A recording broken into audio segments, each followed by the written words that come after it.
Welcome to Telangana rising news. Hakimpet education hub పనులను speed up చేయండి అంటూ సీఎం రేవంత్ రెడ్డి గారు అధికారులకు దిశానిర్దేశం చేశారు.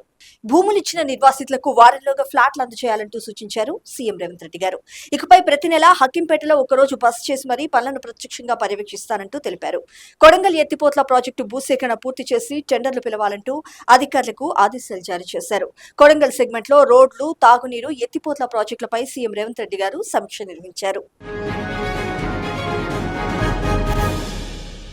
ఇక్కడ వరకు ముఖ్యమైన అంశం చూసినాం. కాంగ్రెస్ పార్టీ అగ్రనేతలు గౌరవ్ శ్రీ రాహుల్ గాంధీ గారు, ప్రియాంక గాంధీ గారుల అరెస్టులను ఖండించారు సీఎం రేవంత్ రెడ్డి గారు. వారి అరెస్టును ప్రజాస్వామ్య హక్కుపై దాడిగా అభివర్ణించారు. ఢిల్లీలో కాంగ్రెస్ పార్టీ నేతలను అరెస్ట్ చేయడం ప్రజాస్వామ్యంలో నిరసన తెలిపే హక్కుపై దాడి చేయటమేనంటూ పేర్కొన్నారు.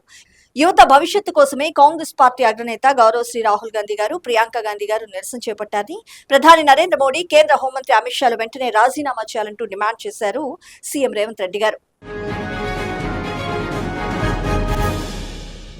ఇక్కడ వరకు ముఖ్యమైన అంశం చూసినాం. మోడీ రాజీనామా చేయాల్సిందే, దద్దరెళ్లిన ఢిల్లీ. ప్రధాని ఇంటి ముందు కాంగ్రెస్ పార్టీ అగ్రనేత గౌరవ్ శ్రీ రాహుల్ గాంధీ గారు, ప్రియాంక గాంధీ గారుల ధర్నా, అరెస్ట్. కాంగ్రెస్ పార్టీ అధ్యక్షులు గౌరవ్ శ్రీ మల్లికార్జున్ ఖర్గే గారితో పాటు ఎంపీలు, నేతల బైఠాయింపు. చేతులకు తాళ్లు కట్టుకుని మరీ 3 గంటల పాటు వారు ఆందోళన నిర్వహించారు.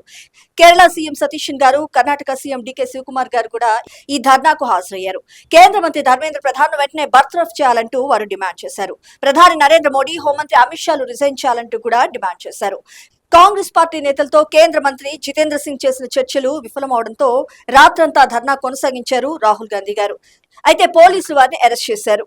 ఈ అరెస్ట్ ని ప్రజాస్వామ్యంపై జరిగిన దాడిగా అభివర్ణించారు కాంగ్రెస్ పార్టీ నేతలు. ఇది విద్యార్థులపై జరిగిన దాడి మాత్రమే కాదు, ప్రతి కుటుంబంపై జరిగిన దాడిగా పేర్కొన్నారు కాంగ్రెస్ పార్టీ అగ్రనేత గౌరవ్ శ్రీ రాహుల్ గాంధీ గారు. మోడీ ఈసారి మౌనంతో తప్పించుకోలేరంటూ వ్యాఖ్యానించారు. దేశ విద్యా వ్యవస్థను ఆర్ఎస్ఎస్ చేతుల్లోకి తీసుకుందని ఫైర్ అయ్యారు కాంగ్రెస్ పార్టీ అగ్రనేత గౌరవ్ శ్రీ రాహుల్ గాంధీ గారు. ఢిల్లీలో పీఎం నివాసం వద్ద ఏఐసీసీ అగ్రనేతల ధర్నా బీజేపీకి వణుకు పుట్టించింది. ఇక్కడ వరకు ముఖ్యమైన అంశం చూసినాం. చలో లోక్ భవన్. కాంగ్రెస్ పార్టీ అగ్రనేత గౌరవ్ శ్రీ రాహుల్ గాంధీ గారి అరెస్ట్ దుర్మార్గం అంటూ PCC chief MLC Mahesh Kumar Goud గారు వ్యాఖ్యానించారు. కాంగ్రెస్ పార్టీ అగ్రనేత గౌరవ్ శ్రీ రాహుల్ గాంధీ గారు, ప్రియాంక గాంధీ గారుల అరెస్ట్ కేంద్రంలోని బీజేపీ ప్రభుత్వ నియంతృత్వ ధోరణికి నిదర్శనం అంటూ పేర్కొన్నారు PCC chief MLC Mahesh Kumar Goud గారు. కాంగ్రెస్ పార్టీ అగ్రనేత గౌరవ్ శ్రీ రాహుల్ గాంధీ గారి అరెస్టుకు నిరసనగా బుధవారం చలో లోక్ భవన్ కార్యక్రమానికి పిలుపునిచ్చారు. ఈ ఉదయం 11 గంటలకు నెక్లెస్ రోడ్ లోని ఇందిరాగాంధీ విగ్రహం వద్ద కాంగ్రెస్ పార్టీ శ్రేణులు భారీ ఎత్తున తరలి రావాలని, అక్కడి నుంచి ర్యాలీగా లోక్ భవన్ కు వెళ్లాలని పిలుపునిచ్చారు. ఈ ర్యాలీలో రాష్ట్ర మంత్రులు, ఎమ్మెల్యేలు, ఎమ్మెల్సీలు, పీసీసీ నేతలు, పార్టీ కార్యకర్తలు పాల్గొనాలని కోరారు. ఇక్కడ వరకు ముఖ్యమైన అంశం చూసినాం.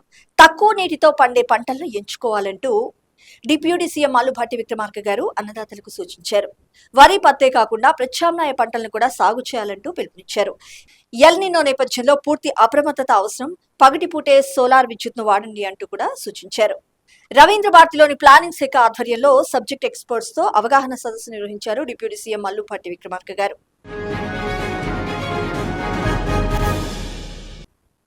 ఇక్కడ వరకు ముఖ్యమైన అంశం చూసినాం. దేవాదుల ఎత్తిపోతల పథకం కింద 9 పంపులు 24 గంటల పాటు పూర్తి సామర్థ్యంతో నడుస్తాయని ఇరిగేషన్, సివిల్ సప్లైస్ శాఖ మంత్రి ఉత్తమ్ కుమార్ రెడ్డి గారు స్పష్టం చేశారు. ఇటీవల దేవాదుల ప్రాజెక్టుపై మంత్రుల బృందం నిర్వహించిన సమీక్షలో ఇచ్చిన హామీలను ప్రజాప్రభుత్వం అమలు చేస్తుందంటూ తెలిపారు.